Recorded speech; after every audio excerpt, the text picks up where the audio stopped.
there. It is my pleasure to welcome to the Paris International Film Festival the director, writer, co-lead producer of The In-Between, showing as part of this festival, Mindy Bledsoe. Hello. Hi everyone. How are you doing? Doing very well. Thank you all for watching. That's brilliant. As we say, we're here to talk about your film, The In-Between. Just rattled off a number of roles there. That's quite a lot to tackle, isn't it? Yes, I wouldn't want to do it again, but it just kind of seemed to happen for this one. Yeah. And because is this your feature, at least directorial debut as well? It is. Yeah, it is my directorial debut as for a feature film. And the reason I have so many roles is because I was approaching 40 and I hadn't made my feature film yet, and I was starting to get pretty antsy about it. And my husband, who's also my cinematographer of the movie, we've been working a lot of years together, but we'd never made our feature film together. And over too many cocktails one evening, we thought it would be a great idea to not go on vacation, but instead take money and go make our own feature without any studio input, nobody else's input, just back it ourselves and see what happened. And, a month later, we hit the road, actually in production. So when we decided to do it very quickly. Yeah. So that's a pretty short time span. Was there much room for planning or anything like that? As much as possible. We wrote a 65-page script. We knew point A, point M, and point Z. And kind of everything in between was a little bit found, at least on the road. So, we traveled 4,500 miles in 14 days to shoot this movie. So, we start in LA, we go to Las Vegas, we go to Utah, then over to South Dakota. And I know this isn't as familiar for you guys, but it's pretty much like half the US, 4,500 miles. 14 days. We knew what we had to get done, but we left everything open for serendipitous moments. And that's what we kind of feel about this whole film. It was that everything just kind of fell into place to work very well for us. I would never suggest anyone shooting a film like this. It was not easy. So how much of the finished product, and in fact, much of what you did along the way while filming, how much of that was improvised or sort of made up in the moment? As a director, the way I like to take scenes, especially if I've written the scene or have taken part in writing the scene, is we know what we need to accomplish in this scene. Yeah. I am not glued to the words that I wrote. So if you, through your character, can find a better way to say it, I'm all for it. Yeah. So I always leave the moments open for improv. I don't think I'm that great of a writer. I think when people speak to each other, there's a lot of ums and a lot of and a lot of as we try to figure out the words. So I like to keep those moments in there as much as possible. So yes, a lot of it's improvised, but also no, because we knew where we had to go as actors. This really strikes me as something that was one of the key things to it was collaboration, was people coming together. Can you talk to me about some of the people that you did collaborate with this along the way? Yeah, so Jennifer Stone, who's my co-lead and co-producer and co-writer, I had actually just met her about 7 months before. I was an editor on a movie that she starred in, and the director said, I think you guys should meet. You might be friends. Y'all would get along. And, she was, a decade and a half younger than me. But when we met, we did get along. Jennifer Stone in real life has type 1 diabetes, and I in real life have complex regional pain syndrome, which is what our characters have. And when we became friends, we really bonded on that chronic illness platform that we both have together. And when we started writing the script for The In-Between, I hit up Jennifer and I was like, hey, we're thinking about going to do this movie, and I don't know, maybe like a horror movie, like, do you want to be a part of it? And she was like, I don't want to be a part of a horror movie, but I do want to go on a road trip. And I was like, well, yeah, that sounds perfect. A road trip movie is great. And she said, but first and foremost, whatever characters we write, they have to have these chronic illnesses. Yeah. We don't need to make the movie about the chronic illnesses, but these characters have to have it. So that was like her one caveat of joining the production and helping co-write. So once we kind of realized that was important about our characters, we really jumped off and just went going. And that's when we pulled in our other producer, Chris Lyon, whom, you know, we've all known for quite a while. Like, we've all been working in the industry for over 10 years each.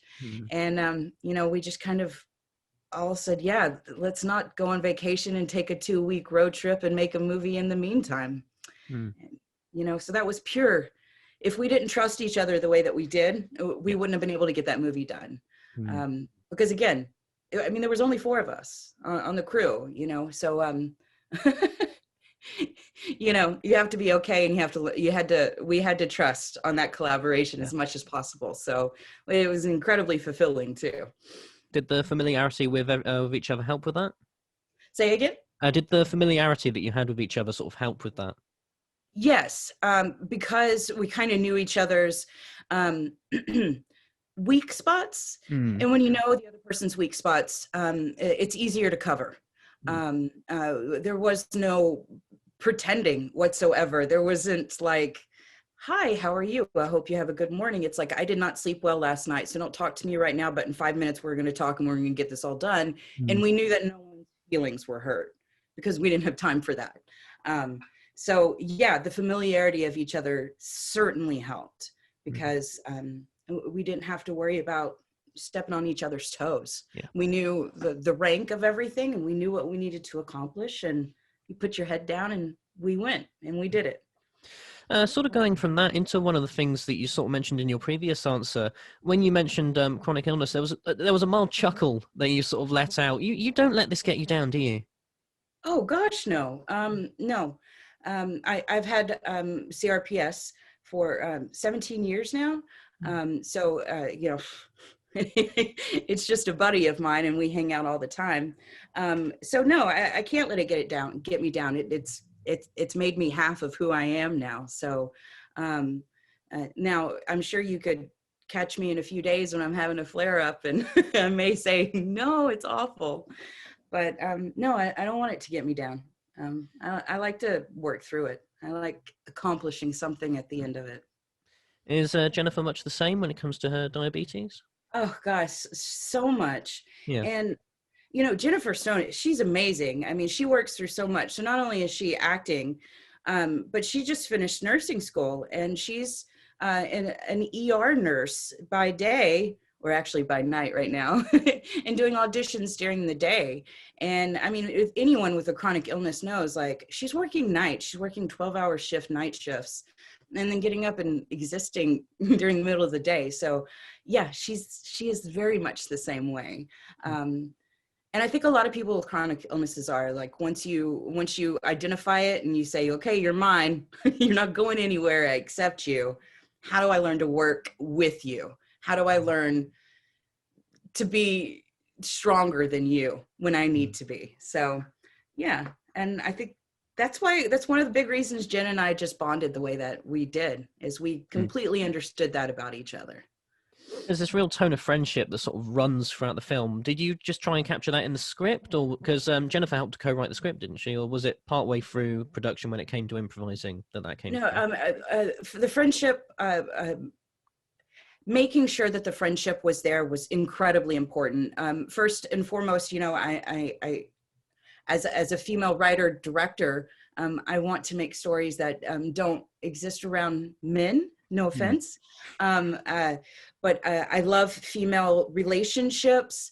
I love females, and I love the female brain, and I like to see them exist without a man being their main drive. So, you know, I'm a little older, so, you know, that's the cinema world that I grew up seeing.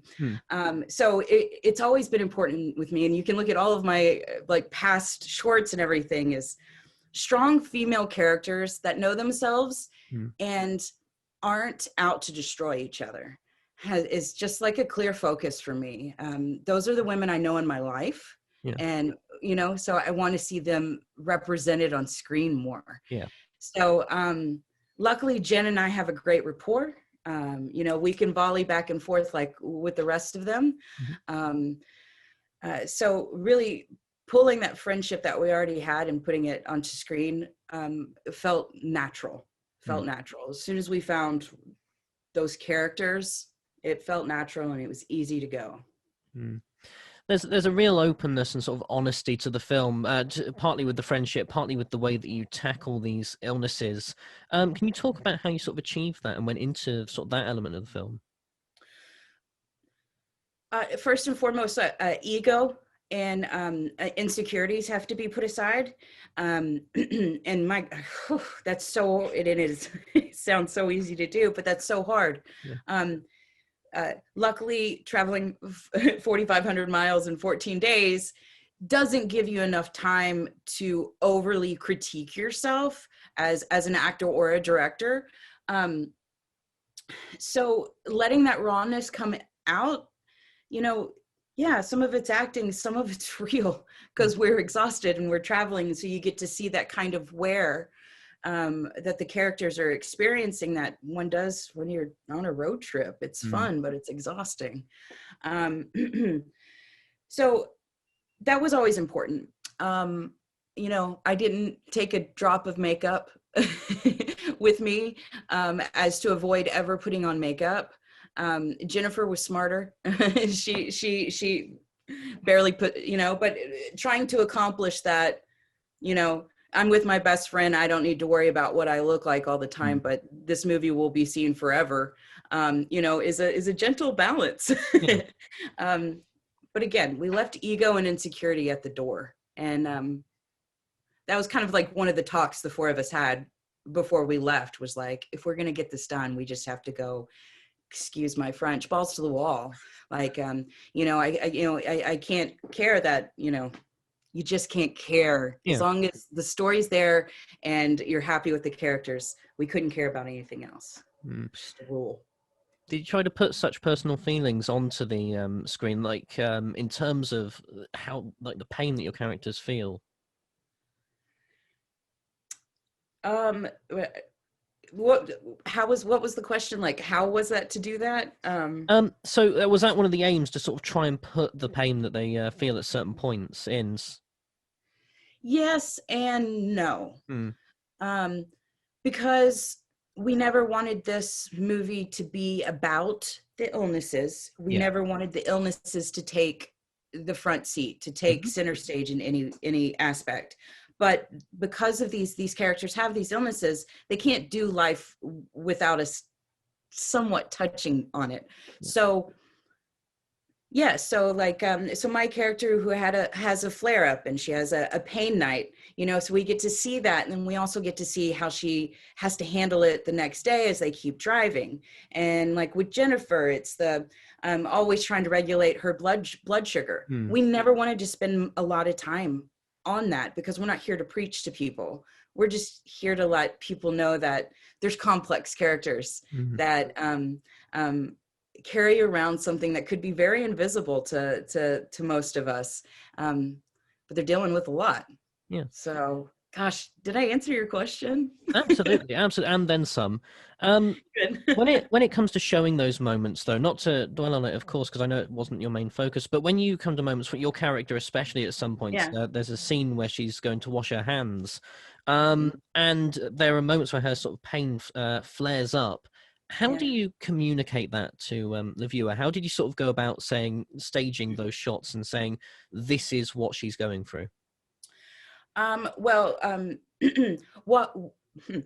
that people that don't have chronic pain on their hands, that don't have a big sensitivity, may not notice about water faucets or anytime you go to wash your hands. Every single faucet is different. The way the water comes out is different. Sometimes you have soft water, hard water. Sometimes it comes out needles. Sometimes it's a soft waterfall. Sometimes it's so cold it sends a shock through your body. Those tiny little things can send me into a 3-day flare up in which I can't get out of bed. So it was incredibly important. I've spent a lot of time as a chronic pain person thinking about how water touches my skin. So showers and washing my hands, having a period every month, it's something that's just like, wow, that, you know, they have to go through it. So, you know, if I had my druthers, we would have had a montage of just water coming out of different spigots. So you guys could see that like nothing is consistent from place to place that you go. So, and, you know, anyone that's sick, you know, like, you know, the number one thing you need is consistency so your body can get used to something. So, you know, water was important because it's needed to survive. It's needed to clean, but my God, it can be very painful. So, and I've spent a lot of time thinking about water and how it hits the hands. So I'm glad you were able to pick up that. It was it's a thought process that she has to have before she can stick her hands under there. The characters in the film, though, so the people that you and Jennifer play, then, are they taken from pieces of you, or are they simply inspired by you? Inspired, like, oops. You know, nothing about the characters, either of the characters, is something either Jen and I would feel or do in real life. Besides have an invisible illness. So, you know, of course it has to be inspired or taken from, because we have an insight to a chronic illness that, you know, that we get to bring something extra to a character that other actors that don't have that experience can't bring to it. So, I'm sorry, I forgot what I was saying. It was sort of about whether the characters have had a piece taken from you or whether they're simply inspired. Yeah. So, yeah, again, Jen and I say this all the time. It's like, I would not do anything that my character did in that movie. Not ever whatsoever. So, you know, I would say that all that we really took was we're inspired by two women that are friends that have a chronic illness. And they live life. There's this sort of balance with the positivity, with those moments of living life and simply just finding the joy and happiness, especially on this road trip setting. How do you balance all of that with the drama that you have? Was it something that you thought about, where sort of the scales of each, evening them out? Yeah, I think for every inch of drama, there has to be an inch of comedy. Yeah. You know, I especially, I kind of have a sick sense of humor.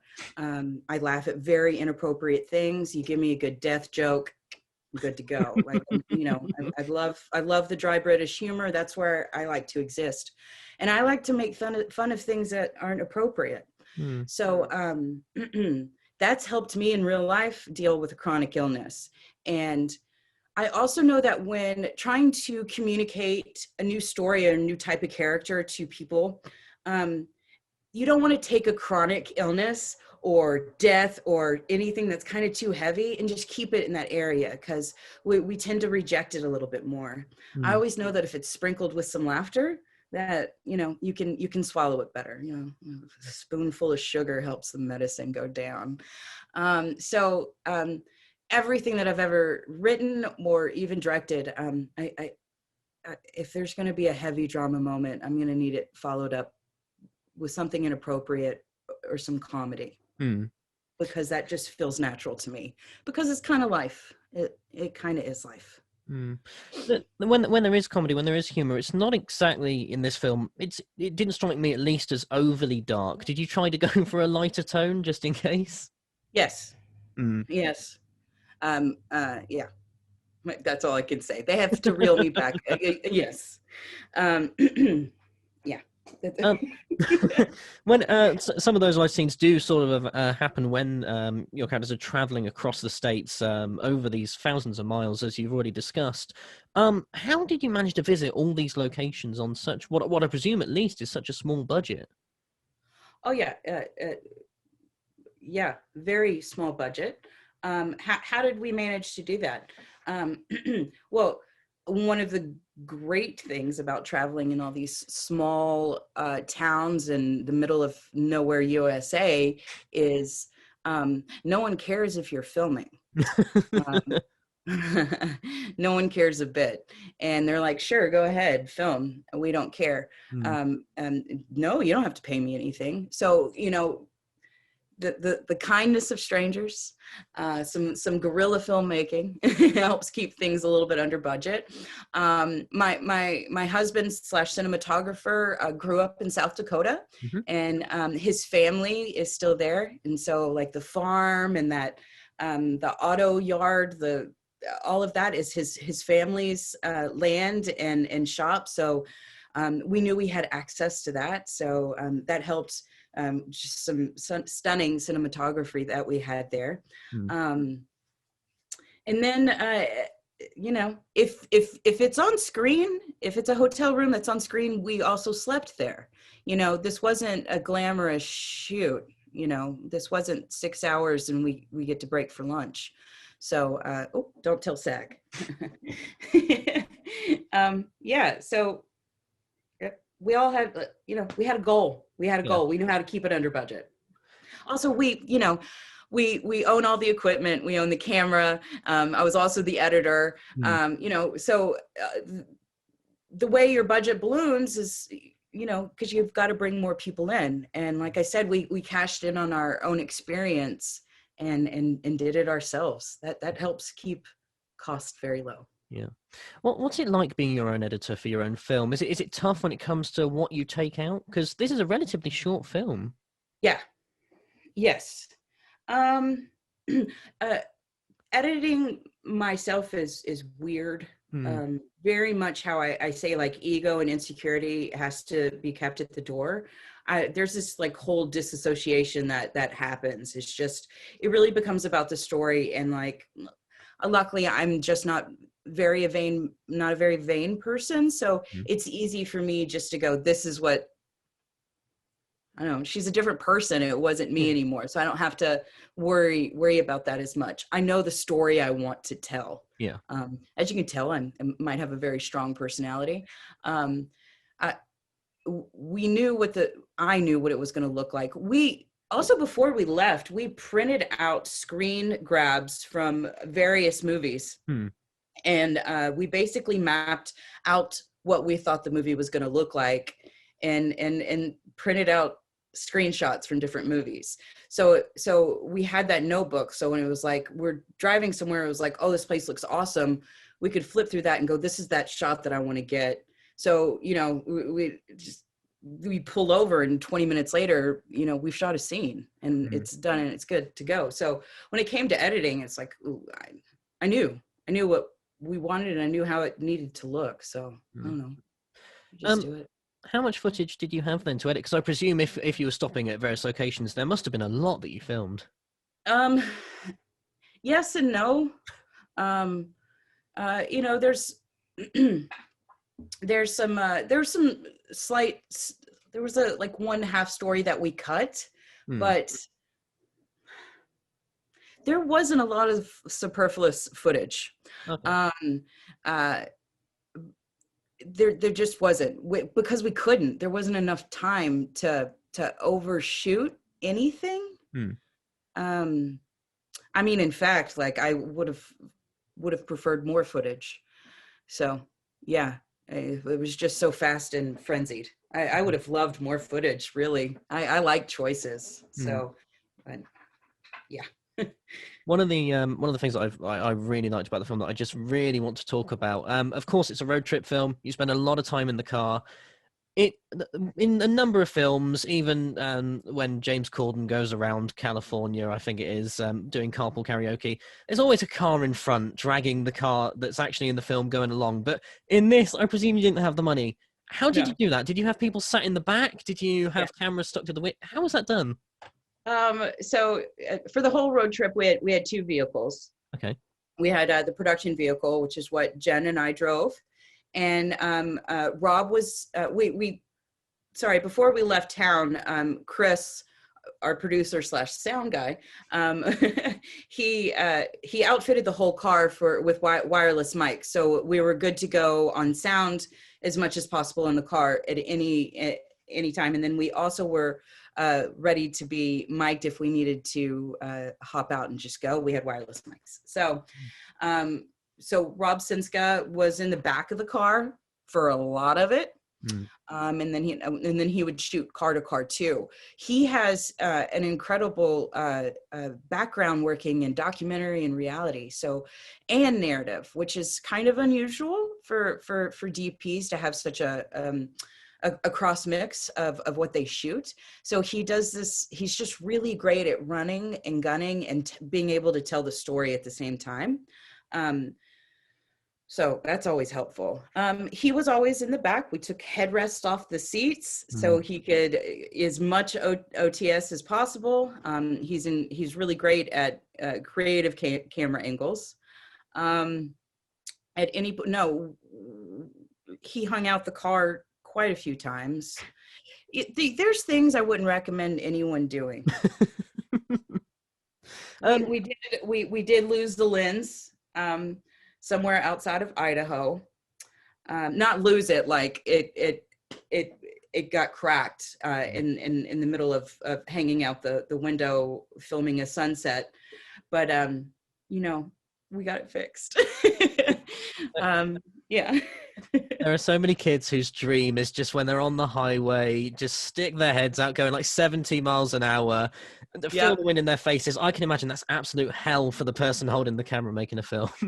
You know what? You would think that, but like when Rob gets behind a camera, the world falls away. Yeah. Like he's scared of heights, he's scared of flying, but you put a camera in his hands and he'll go skydiving with you.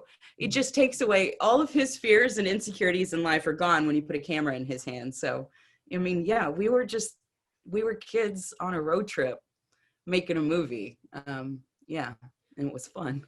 Do you think that helped to bring in the light sense of the piece? Say again? Do you think that helped to bring in the light sense of the piece? Yes. Yeah. Yeah. Never want to keep it down. Keep it light. Just a couple more questions from me and then I'll let you go. One of the big things of the film, and that it seems really important to it, and I don't know if this was the same for you, is the soundtrack. There are a number of songs that play at different locations for different reasons. How did you put together the soundtrack? Well, before I could ever agree to really doing a road trip movie, I had to have music. And as an indie, indie budget, indie film, nobody has price for money for music. Now, however, before I ever lived in LA, I lived in Shreveport, Louisiana for a while, and my husband and I became crazy super fans of a local band there, and at the time they were called Superwater Sympathy, and we were just obsessed with them. We just thought they were the cat's meow. We made a music video for them, we did some photo shoots for them, and you know what, we just followed them, and they turned themselves into Hydrogen Child, and then they did some good tours, and then they grew up some more and they got married and had babies and they stopped making music. And we still think that they're the best band in the whole world. Anyway, so we called them up and said, hey, this is where we're at creatively. What we want to go do is a road trip movie and we need some music. Could we use any of your music? And they said, are you kidding? You can have our whole catalog. And talk about a kid at Christmas. So, with their music in hand, we did some slight rewrites to incorporate their music. We knew their music so well, so that helped immensely when knowing when I wanted songs playing in the edit, and while like the USA song, trying to sing those lyrics. And I think sometimes when you're in love with something for so long, all these little pieces in life suddenly come together and it all makes sense. So like the subconscious in my brain is working with that music without even really realizing how perfect it all went together. I mean, maybe I did know, I don't know. But the music does go so well, and we were just so lucky to get all of it, their whole catalog, which the soundtrack comes out at midnight tonight and Eastern Standard Time. So it should be available when showing. Yeah, the whole set. I'm very excited about the soundtrack. It's actually 24 tracks. We have some dialogue in between some song tracks. Mm. So it's a throwback to my 90s soundtracks that very much inspired me as a filmmaker and as a human. Mm. So yeah, gosh, I'm so excited for the world to get their hands on the soundtrack. I like to think of it as it's a mini movie in a soundtrack form. So if you've seen the movie, you can pick up the soundtrack and listen to it from track 1 to track 24, and be reminded and be able to follow the whole story again. So y'all should go order it, pre-order it, or just go order it. 9 hours ahead of us, Eastern Standard Time though. Okay, time zones. When have you listened to the soundtrack then since? Yeah. Has it taken you back to that road trip? Yes, but there's still songs that are just burned into me that are other parts of my life before this movie. So luckily I still get to, those songs still take me back to that time. But yeah, I mean, I can't hear them without thinking of my movie now. I've tied them to me forever. I know you said you wouldn't repeat this experience, or it's you don't recommend anyone going out and doing something with this short notice. But yeah. Is there anything from this you would take out, even if it is just an excuse to go on another road trip? You know what? Joy. Sometimes we